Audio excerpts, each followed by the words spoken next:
प्रिय विद्यार्थियों, आप सभी लोग कैसे हैं? आशा करता हूँ सभी ठीक ठाक होंगे। पिछले हफ्ते मैंने आपको संधारित्र की प्लेटों के बीच यदि परावैद्युत पट्टी रखी हो तो परावैद्युत पट्टी रखने से उसके संधारित्र की धारिता में विद्युत क्षेत्र, विद्युत विभव और विद्युत बल, पृष्ठ घनत्व, ऊर्जा तथा ऊर्जा घनत्व में किस प्रकार से परिवर्तन होता है, उनमें बदलाव आता है, उसके बारे में मैंने आपको पढ़ाया था। एक बार फिर से आप सभी का मेरे इस चैनल में स्वागत है। और आज के इस टॉपिक में, आज के इस वीडियो में मैं आपको संधारित्रों के उपयोग तथा वांडी ग्राफ जनरेटर के बारे में बताऊंगा, जो कि इस चैप्टर का अंतिम भाग है, इस चैप्टर के अंतिम टॉपिक हैं। तो लीजिए बिना रुके स्टार्ट करते हैं आज के टॉपिक संधारित्रों के उपयोग तथा वांडी ग्राफ जनरेटर। अब संधारित्रों के उपयोग, संधारित्र के क्या उपयोग हैं? नंबर 1, आवेश का संचय करने में।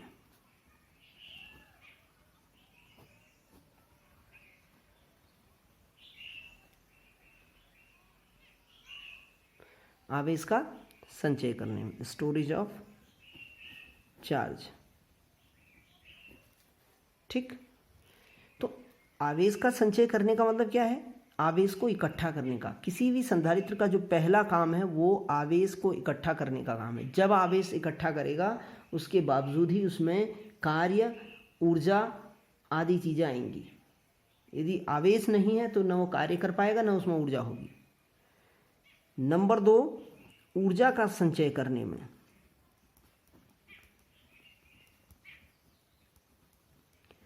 Storage of energy. मैं आपको बता चुका हूँ कि जब उसने आवेश को ग्रहण कर लिया है, आवेश को अपने में इकट्ठा कर लिया है, किसने? संधारित्र ने, तो उसमें ऊर्जा उत्पन्न होगी। ऊर्जा उत्पन्न करने से वो कार्य कर सकेगा। वो धीमा कार्य कर रहा है या तेज कार्य कर रहा है या बंद हो पड़ा है, तो ये उसमें संधारित्र के उपयोग के बारे में हम आसानी से जान सकते हैं। नंबर 3, विद्युत उपकरणों में। अब विद्युत उपकरणों में इसका क्या उपयोग है? जैसे हमारे पास कोई प्रेरकी विद्युत परिपथ है, कोई हमारे पास परिपथ है, उसको हमने अचानक तोड़ दिया, उसमें विद्युत का प्रवाह जो हो रहा है उसको हमने अचानक तोड़ दिया है। तो अचानक तोड़ने से क्या होगा? उस परिपथ में विद्युत उत्पन्न हो जाएगी। विद्युत उत्पन्न का मतलब चिंगारी उत्पन्न हो जाएगी। चिंगारी उत्पन्न न होकर, ऐसा न हो, चिंगारी दोबारा उत्पन्न न हो करने के लिए हम क्या करते हैं कि उस परिपथ में एक संधारित्र लगा देते हैं। संधारित्र के लगाने से क्या होगा कि वो परिपथ को जो तोड़ने पर चिंगारी उत्पन्न हो रही थी, वो चिंगारी फिर उत्पन्न नहीं होगी, क्योंकि वो सीधे प्रेरित धारा संधारित्र में चली जाती है या फिर संधारित्र की प्लेटों को आवेशित कर देती है, जिससे कि वो संधारित्र में आसानी से स्टोर हो जाती है। तो विद्युत उपकरणों में इस प्रकार से इसका प्रेरण भट्टी और आपका बिजली के पंखों में इस प्रकार से प्रेरण कुंडली में इसका उपयोग किया जाता है और इस संधारित्र का उपयोग होता है। नंबर 4, नंबर चौथा है इलेक्ट्रॉनिक परिपथों में।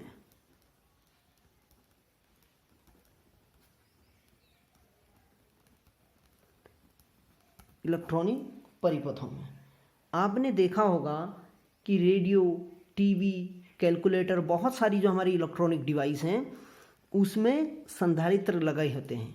अलग अलग संधारित्र लगे होते हैं, अलग अलग फैरेड के, अलग अलग माइक्रोफैरेड के। माइक्रोफैरेड, फैरेड जो हैं उसके मात्रक हैं, किसके? संधारित्र के। तो इलेक्ट्रॉनिक परिपथों में रेडियो व टीवी में आवेश का स्टोर करने के लिए और किसके लिए? उसको ग्रहण करने के लिए तथा कार्यक्रम के प्रसारण के लिए। तो रेडियो और टीवी में भी इसका उपयोग होता है इलेक्ट्रॉनिक परिपथों के तौर पर। नंबर 5वां और आखिरी है हमारा वैज्ञानिक अध्ययन में।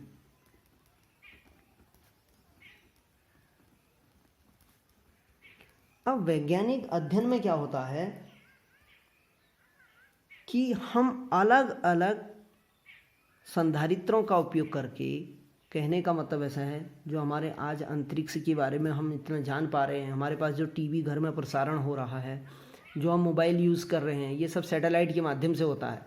तो सैटेलाइट में भी उस चीज़ का अध्ययन करने के लिए कि कहाँ पर हमारे कौन सी तरंगें हैं, कहाँ पर क्या है, मंगल ग्रह पर क्या है, बृहस्पति पर क्या है, तो ये सब जो है वैज्ञानिक अध्ययन है। तो वैज्ञानिक अध्ययन में भी इलेक्ट्रॉनिक जो डिवाइस होते हैं अलग अलग, उनका प्रयोग किया जाता है। उन प्रयोगों में, उन इलेक्ट्रॉनिक डिवाइसों में ये कैपेसिटर लगे होते हैं। तो अलग अलग प्लेटों की, संधारित्र की अलग अलग प्लेटों को प्रयोग करके हम बहुत सारा ज्ञान प्राप्त कर सकते हैं। तो वो वैज्ञानिक अध्ययन में हमारा उपयोग होता है।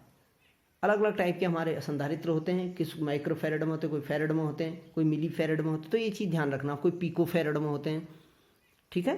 तो ये ध्यान रखना, वैज्ञानिक अध्ययन में भी इसका उपयोग किया जाता है। तो अब हम इसके अंतिम टॉपिक पर चलते हैं, वान डी ग्राफ जनरेटर। अब वान डी ग्राफ जनित्र क्या है, या अंग्रेजी में इसे वान डी ग्राफ जनरेटर बोला जाता है। तो वान डी ग्राफ तो साहब आपके एक वैज्ञानिक थे, 1931 में उन्होंने एक जनरेटर बनाया था। आपने शादी विवाह में भी देखा होगा, जनरेटर बहुत सारे कंपनियों में भी लगा रहता है, बहुत सारे अलग अलग समारोह में काम आता है। तो वान डी ग्राफ उन्होंने एक जनरेटर बनाया इसी टाइप का 1931 में। और वो जनरेटर ये था कि इसकी सहायता से हम 10 की घात 6 वोल्ट तक की विभव उत्पन्न कर सकते हैं। 10 की घात 6 वोल्ट तक का विभव उत्पन्न कर सकते हैं, ठीक है। और इसके वोल्टेज के फलस्वरूप, ये जो वोल्टेज है 10 की घात 6 वोल्ट का, तो इसकी सहायता से हम बहुत बड़े विद्युत क्षेत्र का उपयोग प्रोटॉन, न्यूट्रॉन, इलेक्ट्रॉन और आयनों को त्वरित करके बहुत ऊर्जा प्राप्त कर सकते हैं। तो वान डी ग्राफ एक साइंटिस्ट थे, उन्होंने 1931 में बताया कि एक ऐसा जनरेटर बनाया जिसकी सहायता से हम 10 की घात 6 वोल्ट, जो कि उच्च कोटि का विभव होता है, वो हम माप सकते हैं, उच्च कोटि का विभव बना सकते हैं, उत्पन्न कर सकते हैं। और इस वोल्ट की सहायता से हम बहुत बड़े विद्युत क्षेत्र का उपयोग करके इलेक्ट्रॉन, प्रोटॉन, आयन, न्यूट्रॉन को त्वरित करके, एक्सीलरेट करके बहुत सारी ऊर्जा का उत्पादन कर सकते हैं, ठीक है। तो ये बेसिकली ये जो काम आता है वान डी ग्राफ जनरेटर, ये इतने बड़े 10 की घात 6 वोल्ट का विद्युत विभव 10 की घात 6 वोल्ट विभव उत्पन्न करने के काम आता है, जिसकी सहायता से हम बहुत बड़े विद्युत क्षेत्र का उपयोग करके इलेक्ट्रॉन, प्रोटॉन और न्यूट्रॉन, आयन, इनको त्वरित करके, इनको और तेजी से प्रवाहित करके हम क्या कर सकते हैं, उनकी ऊर्जा में वृद्धि कर सकते हैं। तो इसके मापन में, ऊर्जा वृद्धि मापन में इसका काम होता है। तो इसका जो सिद्धांत है वो दो विद्युत घटनाओं पर आधारित है।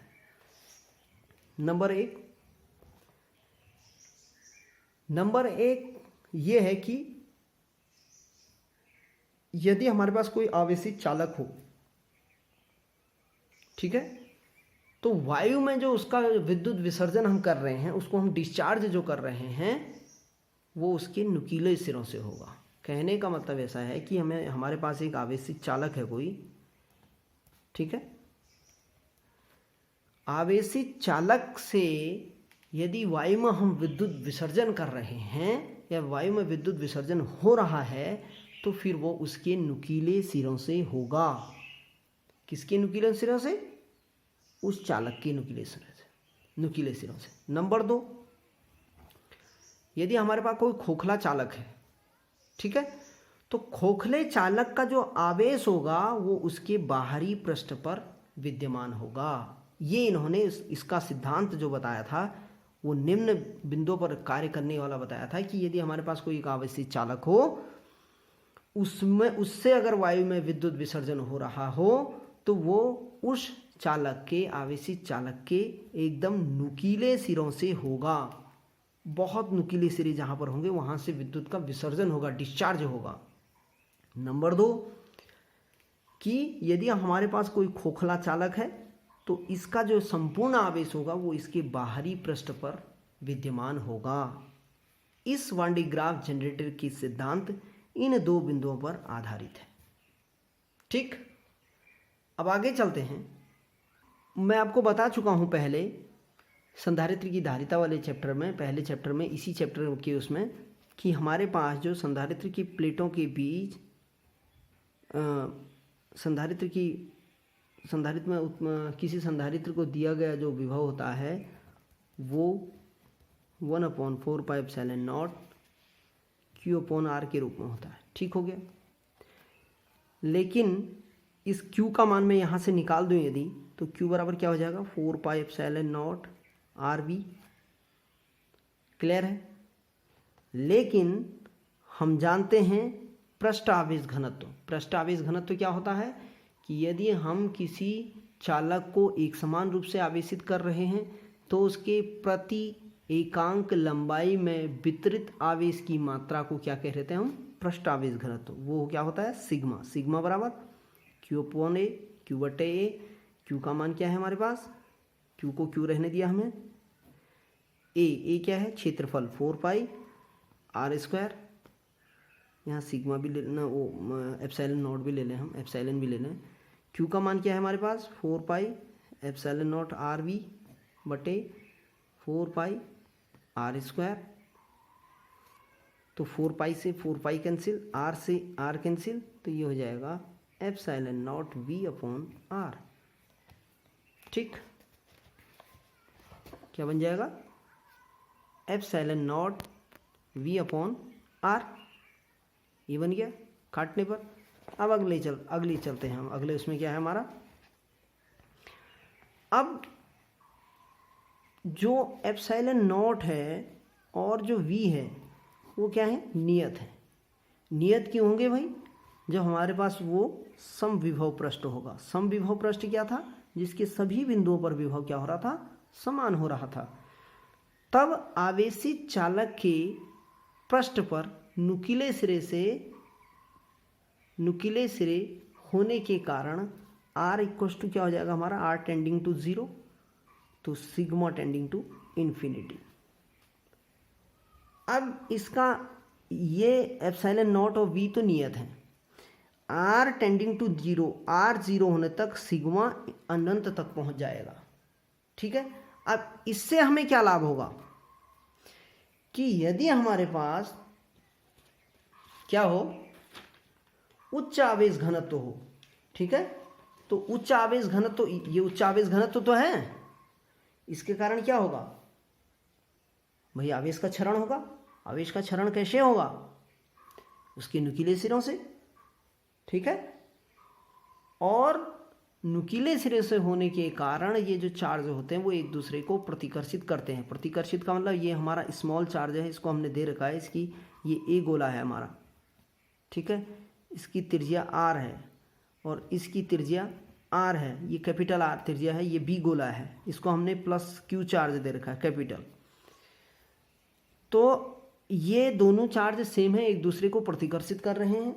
ठीक है, अब जब ये नए कण के संपर्क में आएंगे, ठीक है, तो फिर प्रतिकर्षित होंगे क्योंकि दोनों पर सेम चार्ज हैं। ये सब किसके कारण हो रहा है, उच्च आवेश घनत्व के कारण।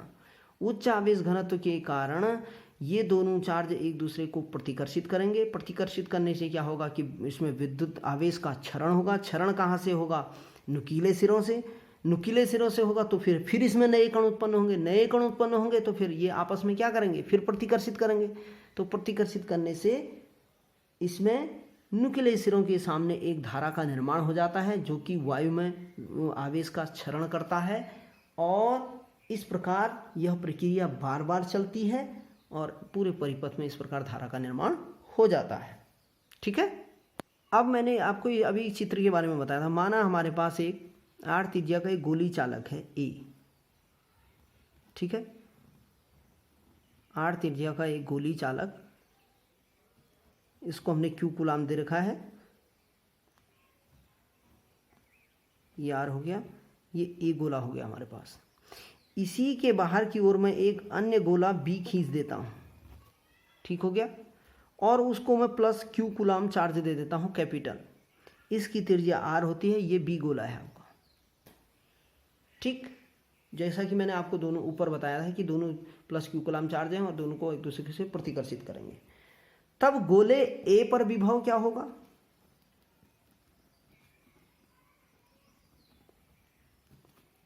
V बराबर VA बराबर 1/4πε0, ठीक है, Q/R वोल्ट प्लस 1/4πε0 Q/R। ये तो हो गया A पर विभव। अब B पर कैसे क्या होगा? B पर विभव इस पर ढूंढना है हमें, प्लस Q आ जाएगा। फिर अब VB बराबर 1/4πε0 Q/R प्लस 1/4πε0 Q/R, ठीक हो गया, क्योंकि हम B पर ले रहे हैं, यहाँ हम A पर ले रहे थे और यहाँ हम B पर ले रहे हैं, B पर ले रहे हैं, तो ये हमारा R होगा। अब विभव क्या होगा, विभवांतर क्या होगा इन दोनों के बीच? VA माइनस VB, कॉमन क्या आ जाएगा?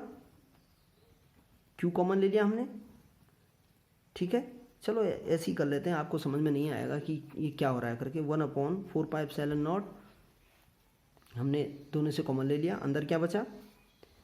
Q/R plus Q/R minus Q/R minus Q/R, कटे क्या? ये कटे। अब क्या बचा हमारे पास? Q हमने फिर कॉमन ले लिया, ठीक है, अंदर क्या बचेगा? 1/R minus 1/R। तो ये विभवांतर हो गया इस गोली चालक A व B के कारण, ठीक है। अब मैंने आपको बताया कि यह जो विभवांतर है वो B के आवेश पर निर्भर नहीं करता, ठीक है।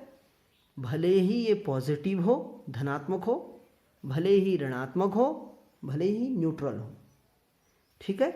तो दूसरा हो जाएगा इसमें VA minus VB is greater than 0। VA minus VB शून्य से बड़ा होगा, कब होगा? यदि यह धनात्मक है, यदि Q धनात्मक है, पॉजिटिव होने पर, ठीक है। Q पॉजिटिव होगा तो VA minus VB R is greater than R, R बड़ा होगा स्मॉल r से, तब PA, ठीक। ये आपकी इसकी बेसिक थ्योरी हो गई।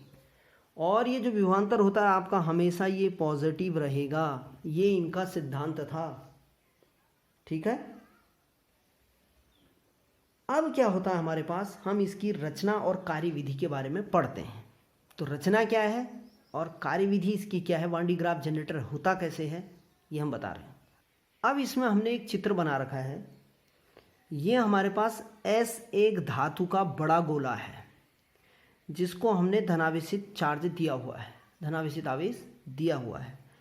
ये हमारी P1 और P2 पर जो बेल्ट है, ये P1 और P2 एक बेल्ट है जो ऊपर से नीचे, नीचे से ऊपर की ओर घूमती है। ये हमारी सिल्क की या फिर रबर की बनी होती है, ठीक हो गया। A और B भाग से इस धातु S गोले को दो अचालक बिंदु A और B स्टैंड से जोड़ा गया है, ठीक है। और C1 ये निचला कंघा है, इसको कंघा के रूप में दिखाया रखा है, और C2 जो है ऊपरी कंघा है जिसको भी इस प्रकार से दिखाया गया है। इसको DC सोर्स से जोड़कर, DC लाइट से जोड़कर अर्थ से कनेक्ट कर दिया है। ये हमारा इसका जो बेल्ट है वो घूम रही है, उसकी डायरेक्शन बता रही है, ठीक है। तो इस प्रकार से इसमें होता क्या है कि ये ऐसे गोले, धातु गोले का चालक है जो कि धनावेशित है, एक समान रूप से धनावेशित है। रबर और सिल्क की P1 और P2 जो है एक बेल्ट लगी हुई है जिसका ऊपरी भाग P2 बेल्ट के बगल में C2 कंघे के रूप में प्रदर्शित है तथा C1 निचले कंघे के रूप में प्रदर्शित है, जो कि काहे के काम आते हैं, आवेश को इकट्ठा करने के काम आती हैं। A और B दो विद्युत रोधी स्टैंड हैं जिस पर S गोला टिका हुआ है। ठीक है, तो ये तो इसकी रचना हो गई। ठीक है, और ये जो C2 कंघा है जो कंघे के रूप में दिखा रखा है वो गोले के पृष्ठ से, आंतरिक पृष्ठ से जुड़ा हुआ है। ठीक है, अब इसकी हम कार्यविधि पढ़ते हैं। ये चित्र के बारे में हो गया है, अब हम इसकी कार्यविधि पढ़ेंगे। अब हो ये रहा है कि जब हम C1 को अति उच्च विभव दे रहे हैं, इस वान डी ग्राफ जनरेटर में जो C1 कंघे के रूप में प्रदर्शित है, इसको हम अति उच्च विभव दे रहे हैं, तो फिर ये इसके स्थान में क्या करता है, आयन उत्पन्न करता है। अब आयन उत्पन्न करेगा तो ये C1 से प्रतिकर्षण के कारण, प्रतिकर्षण क्यों करेंगे, दो एक दूसरे से क्या है, धनात्मक आवेश हैं, दूर हटेंगे, तो ये आयन जो यहाँ पर उत्पन्न हो रहे हैं वो प्रतिकर्षण के कारण ऊपरी बेल्ट C2 पर पहुँच रहे हैं, जो कंघे के रूप में दिखा रखा है। C2 का काम आवेश को ग्रहण करने का है जो यहाँ से भेजा जा रहा है। तो ये आयन इस जो बेल्ट है, इस बेल्ट के द्वारा ऊपर की ओर भेजे जा रहे हैं। ठीक है, जो कि C2 के इस सिरे को छू रहे हैं, और जैसे ही इस C2 पर आवेश जो नीचे से भेजा गया है वो इस गोले के बाहरी पृष्ठ पर विद्यमान कर देता है, बाहरी पृष्ठ को ओर भेज देता है। ठीक है, और इस C1 की सहायता से बेल्ट ऊपर की ओर जब जाती है, घूमती है, तो C2 पर जो आवेश आता है वो हर बार जो है इस गोले के बाहरी पृष्ठ पर विद्यमान होते जाता है। क्यों होता जाएगा, क्योंकि खोखला चालक है। खोखले चालक पर आवेश जो होता है हमेशा बाह्य पृष्ठ पर विद्यमान रहता है, जिसके कारण क्या होगा भाई, लगातार एक दूसरे पर प्रतिकर्षण मिलेगा तो क्या होगा, विद्युत क्षेत्र की जो तीव्रता होगी, ठीक है, वायु की जो परावैद्युत तीव्रता होगी वो क्या होगी, टूट जाएगी। टूटेगी किससे, मैंने बताया था कि विद्युत विसर्जन के कारण। विसर्जन किसके सिरों से हो रहा है, नुकीले सिरों से हो रहा है। ठीक है, तो विसर्जन होगा तो अधिकतम विभव की स्थिति में, जब अधिकतम विभव हो जाएगा तो फिर S गोले के इसमें क्या हो जाएगा, डिस्चार्ज हो जाएगा। ठीक है, आवेश का क्षरण हो जाएगा।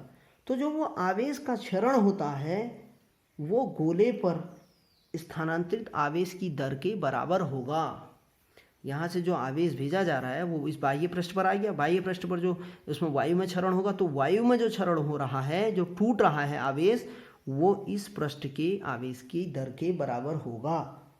ये इसकी कार्यविधि है। इसलिए वायु में या फिर आवेश का क्षरण न हो करने के लिए, इसके हम जब रोकना चाहें यदि, तो फिर हम क्या करते हैं, इस जनरेटर को पृथ्वी से जोड़ देते हैं। ठीक है, जो कि यहाँ हमने जोड़ रखा है।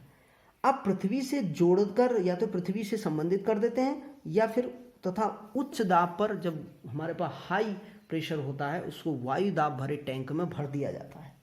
ठीक है, जिसके कारण कि जो ये वायु का जो क्षरण होगा, वो वायु में जो क्षरण हो रहा है वो आवेश का क्षरण नहीं होगा।